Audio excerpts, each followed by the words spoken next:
My ex said I'd never find better, so I married his brother. Brandon broke up with me at his company's annual holiday party, right in front of the dessert table where everyone could hear. He announced to his coworkers that I was holding him back from reaching his real potential and that I'd never find anyone as ambitious and successful as him. He actually gestured toward the crowd and said, "Look around. These are the kind of people I need to be networking with, not wasting time on someone who doesn't understand my vision." I was mortified. His brother Mason happened to be there for work. Turns out he just transferred from corporate headquarters as the new regional director. Brandon had mentioned his brother was coming, but conveniently forgot to mention Mason was now his boss. Mason heard every humiliating word and looked absolutely mortified by his brother's behavior. 2 weeks later, I get this text from an unknown number. "Hi, this is Mason, Brandon's brother. I know this is weird, but would you be willing to grab coffee? I feel like I need to apologize for what happened at the party. My brother was completely out of line. I almost delete it. The last thing I need is more drama with Brandon's family, but something about the message feels genuine, not pitying. So, I agree to meet at this little cafe downtown." Coffee turns into a 3-hour conversation. Mason's nothing like Brandon. He doesn't name drop or brag about his position. Instead, he asks about my work as a graphic designer, actually listens when I talk about my freelance projects. When I mention I've been hiking to clear my head after the breakup, his eyes light up. Turns out he's been looking for hiking partners since moving to town. Coffee becomes weekend hiking trips. Mason knows all these hidden trails around the city. We talk about everything. Books, travel, dreams, our completely different childhoods. He tells me Brandon always got the attention growing up by being the loudest person in the room, while Mason preferred staying in the background. He's genuinely successful, runs a whole region, but doesn't need to announce it to feel important. We're careful to keeping quiet. Mason doesn't want Brandon thinking he's trying to get back at him, and I definitely don't want the drama of dating my ex's brother. But after 3 months of secret hiking dates and long phone calls, we're both falling hard. Then Brandon starts getting cocky at work. Mason tells me Brandon's been bragging to anyone who will listen about his major upgrade girlfriend, some influencer he met at a networking event. Apparently, Brandon keeps saying his ex was deadweight, who couldn't keep up with his lifestyle. Mason's hearing all this secondhand from other employees who don't know about us. The breaking point comes during Brandon's quarterly performance review. His numbers are terrible. He's been spending more time on Instagram posts about his entrepreneur mindset than actually working. At the company meeting, Brandon's presenting his dismal quarterly results to the entire sales team, making excuses about market conditions. Mason stands up in front of everyone and calmly announces that Brandon's being demoted from senior account manager to entry-level sales associate. The room goes dead silent. Brandon's face turns bright red as he stammers, asking why this is happening now in front of everyone. Mason, in his most professional voice, says the company needs people who understand what actually matters. Results, not self-promotion. Then he adds, "Speaking of what matters, I'll be taking a personal day tomorrow for something very important." Brandon's still processing the demotion when Mason picks me up the next morning in his car. We drive straight to City Hall with 2 witnesses Mason arranged, his college roommate and my best friend Lena, who's been secretly rooting for us since our second hiking date. The ceremony takes 15 minutes. We're both laughing and signing the marriage certificate when Mason's phone rings. It's his assistant, frantic. Brandon showed up at the office with building security, claiming Mason falsified company documents to frame him. He's demanding an emergency board meeting and brought his lawyer father. We rush back to find the entire executive team gathered in the conference room. Brandon's standing there with a stack of papers, smiling. He announces he found proof that Mason hired me as a fake consultant last month, funneling company money to his girlfriend. The board members' faces turn cold as Brandon reveals the fabricated invoices with my signature that he somehow created. Mason stays completely calm, like, eerily calm. He doesn't even flinch, you know? He just reaches across the table and asks to see the invoices. Brandon hands them over with this smug grin plastered on his face, probably thinking he's about to win. Mason examines them for maybe 30 seconds, his eyes scanning every detail, holding each page up to the fluorescent lights like he's inspecting dollar bills. The room is so quiet I can hear my own heartbeat. Then he looks up and says, "Can I point out a few inconsistencies here?" His voice is steady, almost casual, like he's discussing the weather instead of defending his entire career. He spreads the papers across the conference table so everyone can see.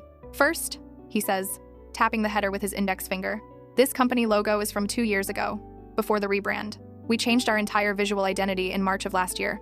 Richard, you were in charge of that project, weren't you? The one with the design firm from Chicago?" The CFO nods slowly, leaning forward to look at the document closer. "Yeah, that's definitely the old logo.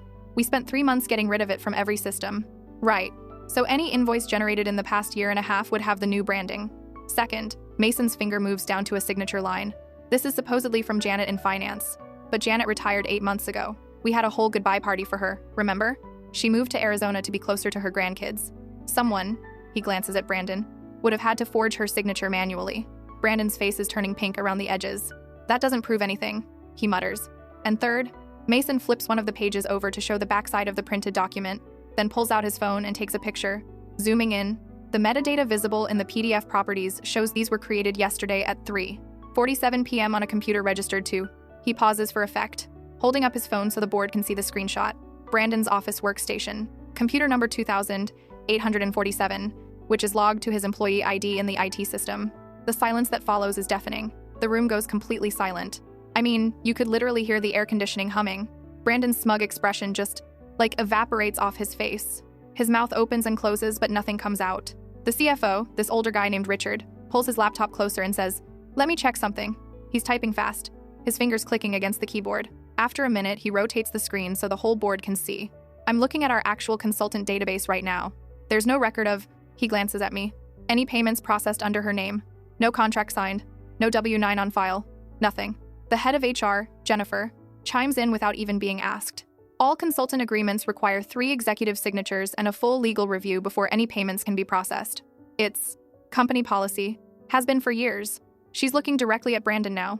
None of that exists for these supposed invoices. Brandon's dad, this attorney who's been sitting at the end of the table the whole time, clears his throat. He's trying to salvage this somehow. I'd like to see proof that there hasn't been inappropriate contact between Mason and his brother's former girlfriend. Phone records, perhaps? Mason doesn't even hesitate. He reaches into his jacket pocket and pulls out a folded piece of paper. When he opens it and slides it across the table, I can see it's our marriage certificate from yesterday. Still crisp and new. "She's not my girlfriend," Mason says evenly. "She's my wife. As of 10:30 a.m. yesterday morning." Honestly, the room just explodes. Everyone starts talking at once. Brandon jumps out of his chair so fast it tips over backward with a loud crash. "Are you fucking kidding me?" He's yelling. "You planned this! You planned this whole thing to humiliate me! You stole my ex just to get revenge? You piece of..." Enough. The board chair, Robert, stands up. He's this tall guy, probably in his 60s, and when he talks, everyone shuts up. "Security, please escort Mr. Henderson out of this building immediately." "I'm not going anywhere." Brandon's face is bright red now, and honestly, he looks kind of unhinged. "This is wrongful termination. I'll sue this entire company into the ground. I'll sue you," he points at Mason, "for fraud and for stealing my girlfriend, and for..." His father actually interrupts him. "Brandon, we're leaving." The attorney looks embarrassed, which I guess makes sense since his son just tried to frame someone with obviously fake documents. But Brandon's not done. As security comes through the door, he shoves past Mason, getting right up in his face. "This isn't over," he hisses. So quiet I almost don't hear it. Not even close. They escort him out, his father following behind with his briefcase, and the door closes. For a second, nobody says anything. Then Robert looks at Mason. "I'm sorry, but we need to put you on immediate administrative leave pending a full investigation. There are obvious conflict of interest questions here regarding your relationship and Brandon's demotion." Mason nods like he expected this. "Of course." He opens the folder he brought with him and starts handing out copies of documents to everyone at the table. These are 6 months of Brandon's performance reviews, customer complaints, missed quotas, all documented before I ever met my wife. The decision to demote him was based entirely on his work performance, which has been declining since last spring. I sit there basically frozen while they discuss investigation timelines and protocols. This is so much worse than I thought it would be. We knew Brandon would be pissed, but fake invoices? Corporate espionage? Jesus. When we finally leave the building, I'm shaking. Mason takes my hand. "Hey," he says softly. "We knew this wouldn't be easy." "I know, but..." I can't even finish the sentence. "We just got married yesterday, and now his entire career might be destroyed because of me." We drive back to my apartment in silence. The radio's playing some pop song, but neither of us really hears it. I live in this older building downtown. Nothing fancy, but it's home, you know? The rent's reasonable and my neighbors are mostly quiet. We park and Mason's getting our bags from the trunk when I notice someone sitting in a car across the parking lot. The engine's off, but someone's definitely in there, just sitting. And there's something about the posture that seems familiar. "Mason," I say quietly, touching his arm. He follows my gaze and his whole body tenses. That's Brandon's car. The second we start walking toward my building, the car door opens and Brandon gets out. He's wearing the same suit from the meeting, but his tie is loosened and his hair looks like he's been running his hands through it. "Oh, perfect timing," he says, his voice dripping with sarcasm. "The happy couple finally decided to come home, huh?" "Brandon, just leave," I say, fishing for my keys in my purse. My hands are shaking so bad I can barely grip them. "How long?"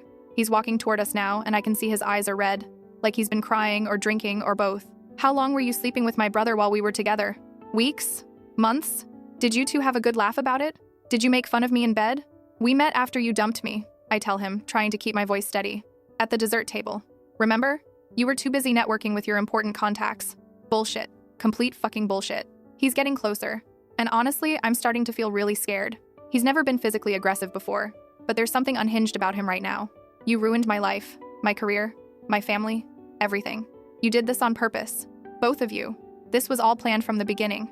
Mason steps between us, putting himself physically between me and his brother. You need to go. Right now. But Brandon follows us right into the building lobby. The door hasn't even closed before he's inside. His voice echoes off the marble floors. I want my stuff back. You're keeping my belongings hostage. I have property in this apartment. You never lived here. I'm trying not to yell, but it comes out louder than I meant. You were never on my lease. You stayed over maybe 3 times in 6 months. What stuff are you even talking about?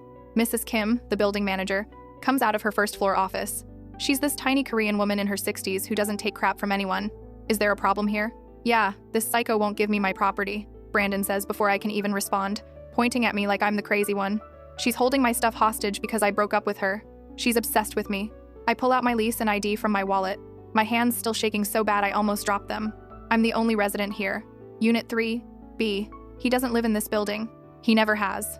Check your records. Mrs. Kim looks at Brandon, really looks at him, taking in the red eyes and the wrinkled suit and the desperate energy. Then she picks up her phone from her desk. I'm calling security. When building security shows up, they recognize Brandon from his little scene in the lobby and they're not gentle about escorting him out. They ban him from the property right there. I watch through the glass doors as they walk him to his car and wait until he drives away. Thank you, I tell Mrs. Kim. She pats my arm. You okay, honey? Yeah, I lie. I'm fine. Upstairs, Mason starts unpacking his suitcase. His lease at his old place isn't up for 2 months, so we figured he'd just stay here until then. Save some money, start combining our lives properly. It's a 1-bedroom, but it's spacious enough for 2 people. We're sitting on the couch trying to process everything that happened today, trying to convince ourselves it's going to be okay, when my phone starts going absolutely crazy. Like, notification after notification after notification. The buzzing doesn't stop. I pull it up and my stomach literally drops to the floor. Brandon's created some fake account. I can tell from the profile picture that it's not his real one. It's just some stock photo of a sunset or something. And he's posted this long, detailed story about how his brother stole his girlfriend and falsified company records to get him fired just for revenge. He's claiming Mason manipulated HR and the board. He's saying I was a plant, hired specifically to seduce him so Mason could have ammunition. It's insane. Completely insane. But he's tagged mutual friends, my freelance clients, people from the company, local business groups. The post is already getting likes and shares and comments from people who don't know any better. Mason. I show him my phone, my hand trembling. He reads it, his jaw tightening with each word. Of course he did. Of course. There's this exhaustion in his voice that breaks my heart. By the time I go to bed that night, honestly, I can't even sleep. I'm just lying there in the dark checking my phone, and I've gotten 17 messages. 17. They're mostly from former clients, people I've done work for over the past 2 years, people who trusted me with their branding and their marketing materials. Every single one is basically the same thing. Hey, I saw this post about corporate fraud. Is this true? And I need to know if you've been involved in any illegal activities before we continue working together. And my personal favorite, this is very concerning behavior and I'm not sure we can be associated with someone under investigation. I try to respond to all of them, my fingers fumbling on the keyboard, explaining that it's false, that Brandon's lying, that there's no investigation because there's no crime. But 3 of them don't even wait for my response. They just send cancellation emails. Professional, cold, clearly drafted by their legal teams. 3 freelance contracts, thousands of dollars of work, gone. Just like that. I watch my income disappear in real time and I literally feel like I'm going to throw up. The next morning, Mason gets called to corporate headquarters. It's an emergency meeting apparently. He leaves at 6 a.m. and doesn't come back until almost dinner time. When he walks through the door, he looks exhausted. Brandon's dad is on the board of directors for the parent company, he says, dropping his keys on the counter. He's pushing for a full forensic audit of my entire department. They're going through every contract, every client interaction, every email I've sent in the past year. Can he do that? Technically, yeah. And they're taking him seriously because of the optics. Regional director demotes his brother, then immediately marries the ex. It looks terrible. Even though we did everything right, I feel like I'm going to be sick. This is my fault. No. Mason comes over and takes my hands. This is Brandon's fault. All of it. But that doesn't make me feel better. At all. My defamation lawyer, this woman named Catherine that Lena recommended, sends cease and desist letters to both Brandon and his father the next day. The response comes back within hours. Brandon's filing for a restraining order against Mason, claiming he fears for his safety after being demoted and humiliated. The request gets denied by the judge almost immediately, but the court filing becomes public record. More gossip, more ammunition for anyone who wants to make us look bad. The company's investigation takes 3 weeks. 3 weeks of Mason basically being in limbo. Not working, but not fired either. When the results finally come back, they clear him completely. He followed every single protocol for Brandon's demotion. The documentation is airtight. The decision was justified. But then HR calls him in for another meeting. The investigation cleared you of wrongdoing, his boss tells him, but the optics are still terrible. Brandon's father is making noise at the board level, and frankly, your presence here is becoming a distraction. What are you saying? Mason asks. We're recommending a transfer. Denver office. You'd be senior director there, overseeing multiple territories. It's actually a promotion, technically. And if I refuse? His boss looks uncomfortable. Then we'd have to discuss other options. The company needs to move forward, and right now, your situation here is preventing that. Mason comes home and tells me everything.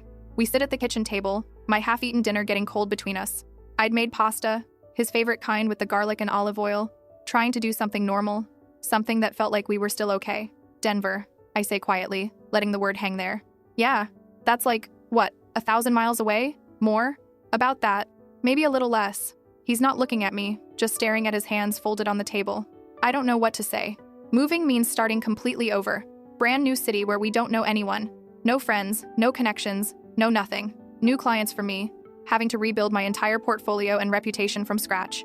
New team for him, new office politics, new everything. But staying means Mason's career is basically over at this company, and who knows if he could even find something else with all this scandal following him around. Every potential employer would Google him and find Brandon's lies first. I don't want to go, he admits quietly. It feels like letting Brandon win, like we're running away because he broke us. But staying might cost you everything. Your career, your reputation, all the years you've put into this company. We argue about it for days. Not like screaming matches, but these tense, heavy conversations where neither of us wants to budge, where we're both right and both wrong at the same time. His career or mine, his pride or our stability, our life here or a fresh start somewhere else. There's no good answer, no choice that doesn't hurt. What about my clients? I ask one night. The ones I still have left, I mean. How am I supposed to maintain relationships when I'm in a different time zone? You can work remotely, you always have. It's not the same and you know it. Half my work comes from word-of-mouth referrals and showing up to local networking events. I can't do that from Denver. So what, I should just quit? Throw away my career because we're afraid of change? That's not what I'm saying. Then what are you saying? We both end up crying that night, exhausted and scared and not knowing how to fix this. There's no right answer. Meanwhile, Brandon gets hired at a competing company. I find out through LinkedIn, of course, where he posts this whole carefully crafted thing about being forced out by nepotism and unfair treatment, about how excited he is to work with a company that values integrity and hard work. His new employer eats it up. They don't even verify the story, don't call for references, don't do a background check. They just see experienced sales guy who's a victim of corporate politics and think they got a bargain, someone hungry to prove himself. Then the clients start disappearing. 3 of Mason's biggest accounts, the ones he'd been managing for literal years, building relationships with the decision makers, knowing their businesses inside and out, suddenly switched to Brandon's new company. Just like that. No warning, no explanation to Mason, just termination notices from the clients saying they're going in a different direction. And Brandon, being Brandon, posts about every single one on social media, grateful for these amazing new partners who value integrity and honest work, excited to show them what real dedication looks like. The comments are full of people congratulating him, wishing him success, not knowing the whole story about what actually happened. Mason's company blames him for the losses. Obviously. His boss, the same one who defended him just weeks earlier, sits him down in his office with the door closed and basically says, "Look, I'm going to be straight with you. The Denver transfer is really the best option for everyone. This situation here isn't going to improve. You've got too much baggage attached to your name now, whether it's fair or not. So you're punishing me for my brother's actions? I'm trying to save your career. Take the transfer, rebuild somewhere else, prove yourself again, or stay here and watch everything you've built collapse. Your choice." Mason comes home that night, and I know from his face what he's going to say before he even opens his mouth. I think we should take the Denver job. I look up from my laptop where I've been desperately searching for new freelance clients to replace the ones I lost, sending cold emails and updating my portfolio and basically begging for work. Are you sure? No, he admits, his voice cracking slightly. But I'm tired of fighting. I'm tired of waking up every day wondering what Brandon's going to do next. I'm tired of watching him win while we scramble to defend ourselves against lies. Maybe starting fresh isn't the worst thing in the world. We have another argument that night, worse than the others. I'm frustrated because it feels like my career doesn't matter. Like we're just going to uproot my entire professional life because of his job. He's frustrated because he feels like I'm not understanding the pressure he's under, not seeing that he doesn't have a choice anymore. We both say things we don't mean, cruel things that we'll regret later, and I end up sleeping on the couch because I can't even look at him. Then Brandon posts again. This time it's about landing a major deal with one of Mason's former clients. He's thanking his new employer for believing in him during difficult times, and the post gets hundreds of likes. Hundreds of people supporting him, not knowing he's a liar and a manipulator. I show Mason the post the next morning over coffee. Neither of us slept well. He's winning, Mason says quietly. He's actually winning. That afternoon, Mason's father calls. It's the first time in months. Mason puts it on speaker so I can hear. Your mother won't talk to you, his dad says without any kind of greeting. Brandon told us everything. How you stole his girlfriend, sabotaged his career, turned the company against him. She's devastated. And you believe him? Mason asks. There's a long pause. I believe something happened that shouldn't have. Dating your brother's ex, marrying her right after demoting him. That's not who I raised you to be. He dumped her in front of dozens of people at a work party. She wasn't his property. And the demotion was based on his terrible performance, which I can prove with documentation. It's still a mistake, his father says. You made things worse for everyone. Your mother and I think you need to apologize and fix this. Mason hangs up without responding. I watch him set the phone down carefully on the counter, his hand shaking slightly. I'm sorry, I tell him.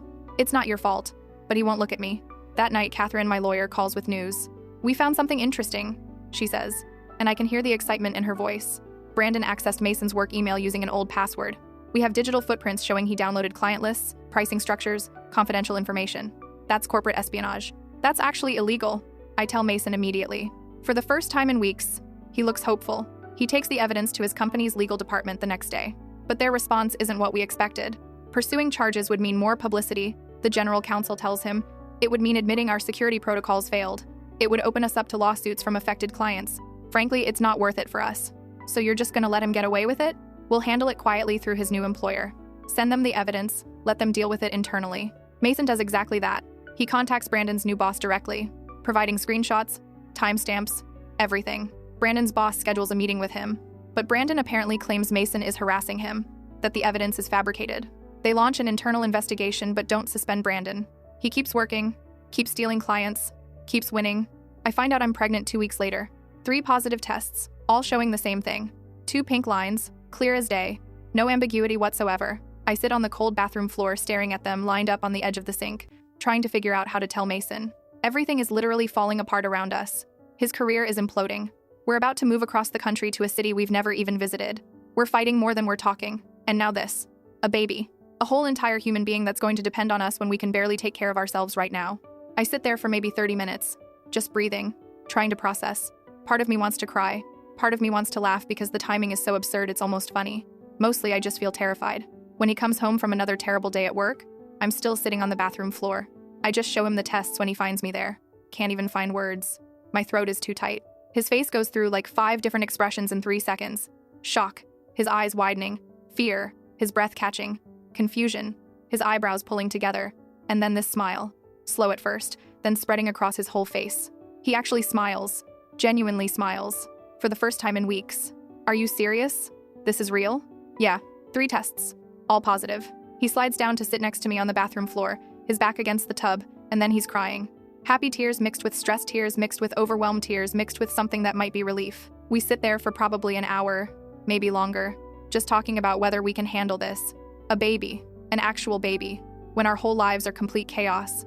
When we're barely holding it together ourselves. My mom had me when she was 22 and broke, I tell him, picking at the grout between the tiles. Like, really broke. Working 2 jobs, living in a studio apartment with no heat. And we turned out okay. Better than okay. Yeah? His voice is rough. Yeah. People have babies in worse situations than this all the time. We have jobs, we have education, we have each other. We'll figure it out. We don't even know if we're going to Denver yet. I know. But maybe, I take a shaky breath, maybe this is the push we needed. The decision made for us. We go, we start fresh, we build something new. For all 3 of us. He reaches over and takes my hand, squeezing it. You're right. You're absolutely right. We can do this. Are you trying to convince me or yourself? Both, probably. He laughs, wet and choked. Definitely both. Mason accepts the Denver transfer the next day. His last day at the regional office is so awkward I want to die. Coworkers avoid eye contact. Nobody says goodbye. It's like he's invisible. One guy, someone from accounting, pulls him aside privately as he's packing his desk. Everyone knows Brandon was lying, the accountant tells him quietly, but nobody wanted to get involved. I'm sorry we all just let you take the fall.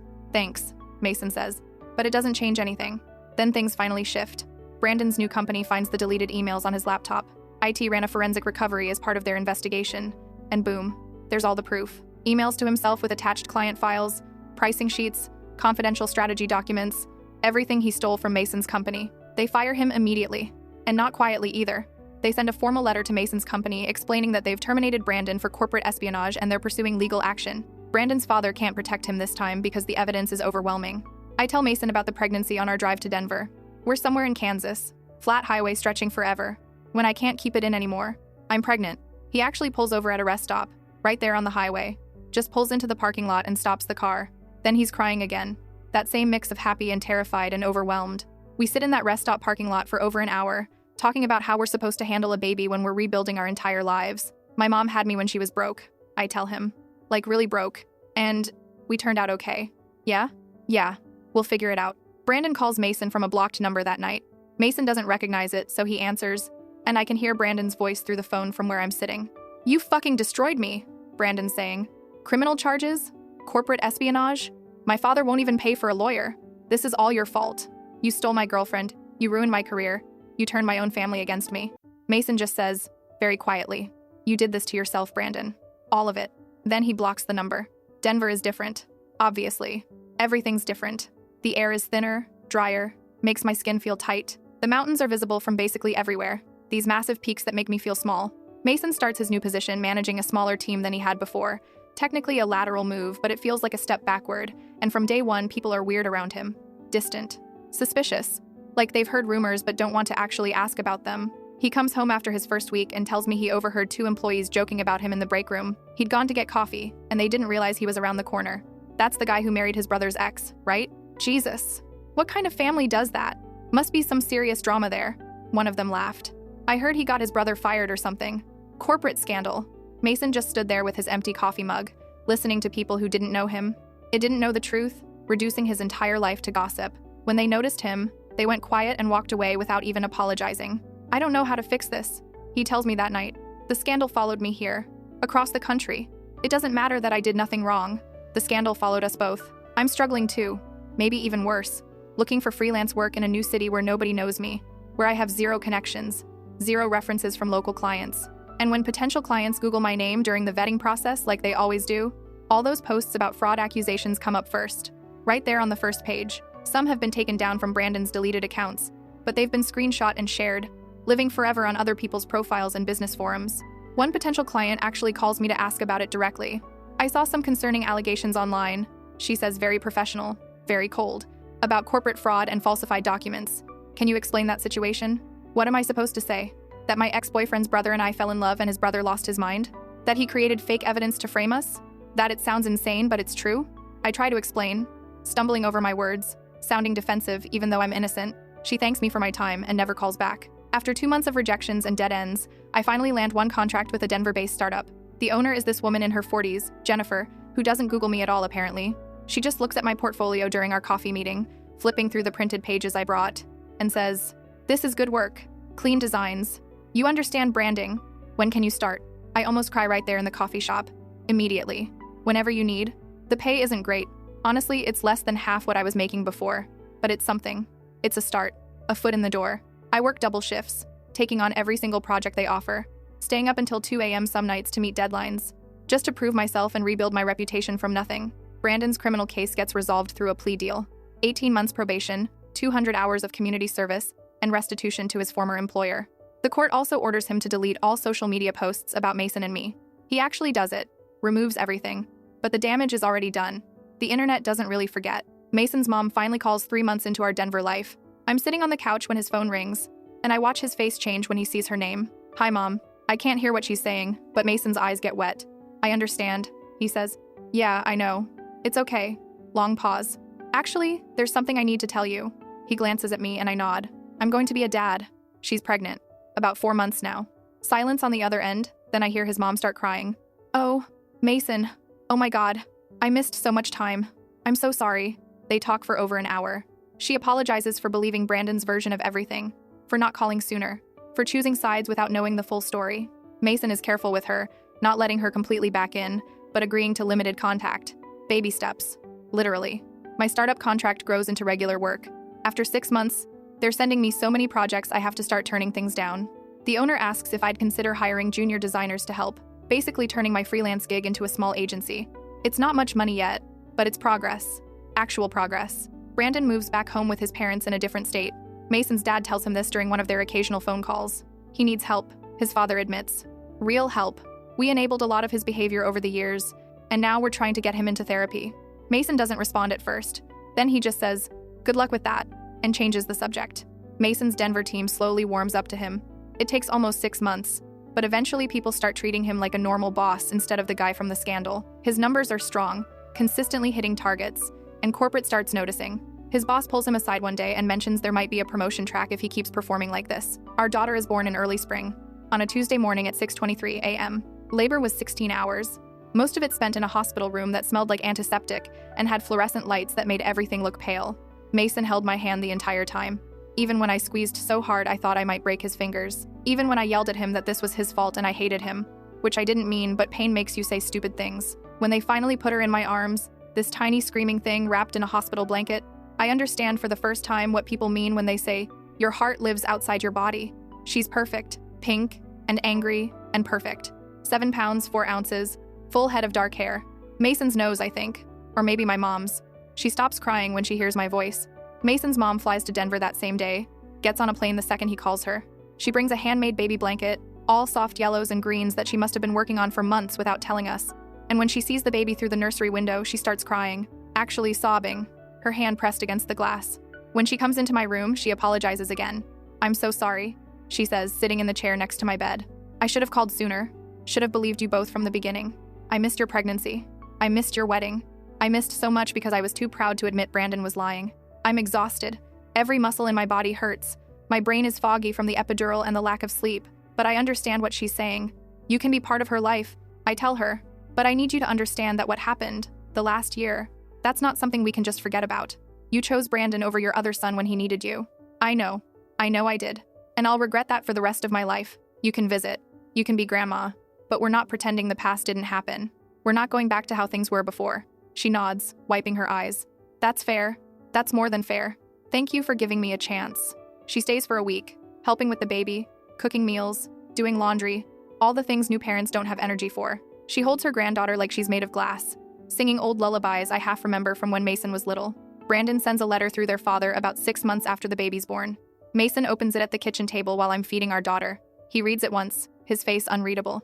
What does it say? I ask. It's an apology. Sort of. He hands it to me. I read through it. Brandon talks about his mental health, about being in therapy, about understanding he hurt people. But there's this undercurrent of justification through the whole thing, like he's explaining why he did what he did instead of just saying sorry. The last line asks if they can eventually reconcile for the family's sake. Mason folds the letter back up and puts it in a drawer. I'm not ready to respond. That's okay, I tell him. He doesn't. Mason gets promoted to senior director about a year after we moved to Denver. The position comes with a substantial raise and oversight of multiple regions. Suddenly, our financial stress eases. We can breathe.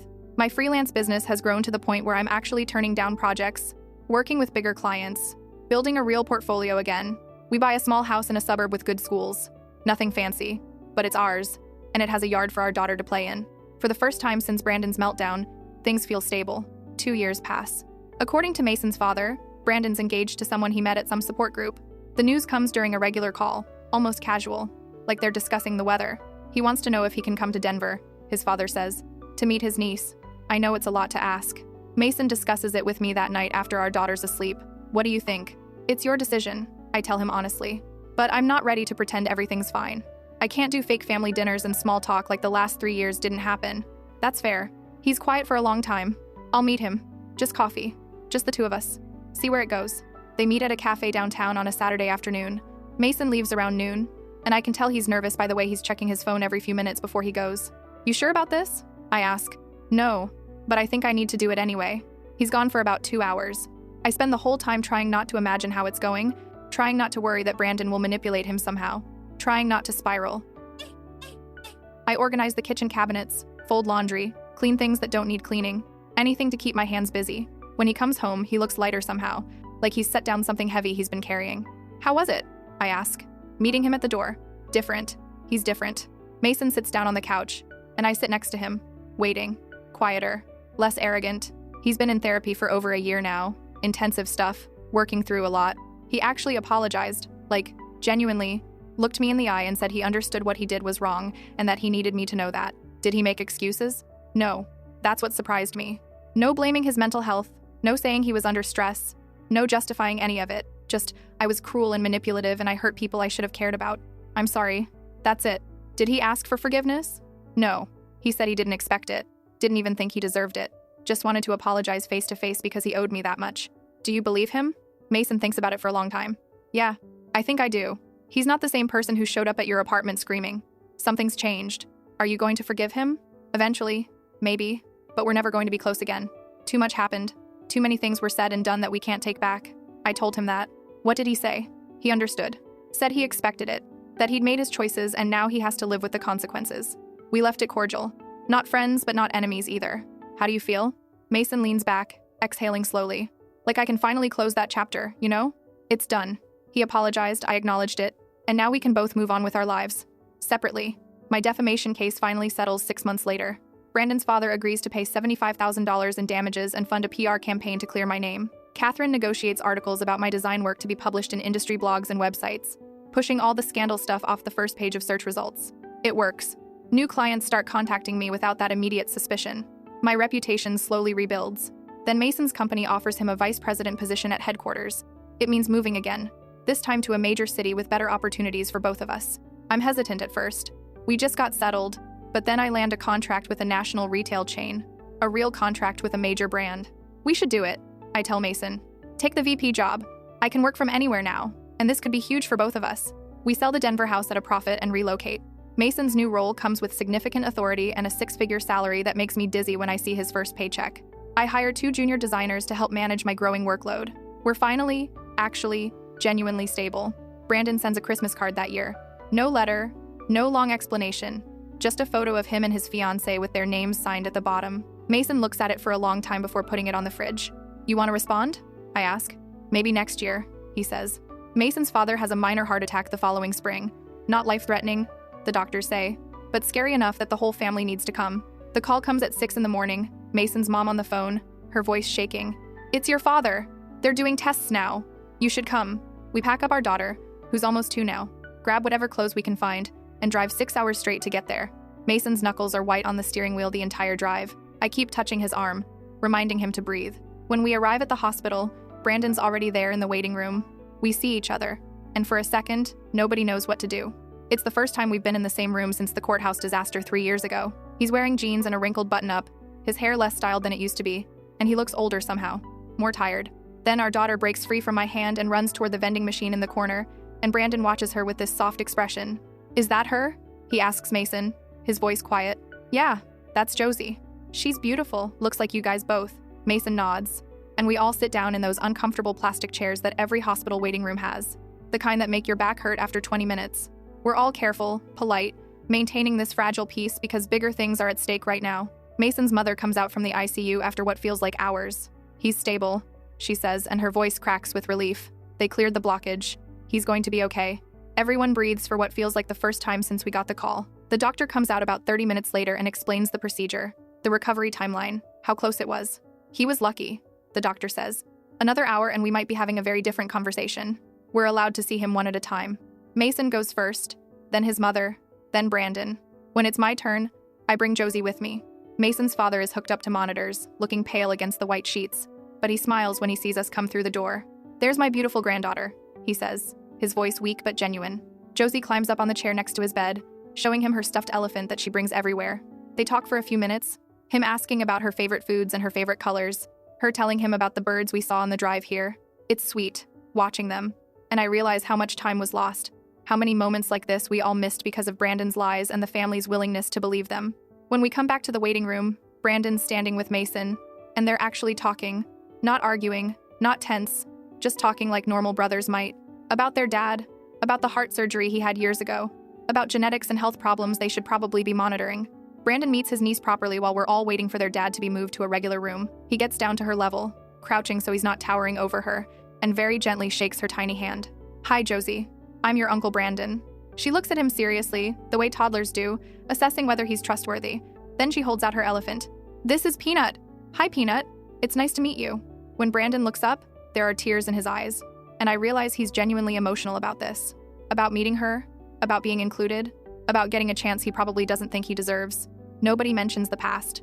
Nobody brings up fake invoices or corporate espionage or restraining orders. We're all just family in a hospital waiting room, worried about someone we love. Their father recovers and uses the health scare as motivation to repair his relationships. He starts hosting monthly video calls where both brothers join, along with their mom. They talk about sports mostly, work occasionally, carefully avoiding anything related to the past. It's not perfect, it's not like old times, but it's progress.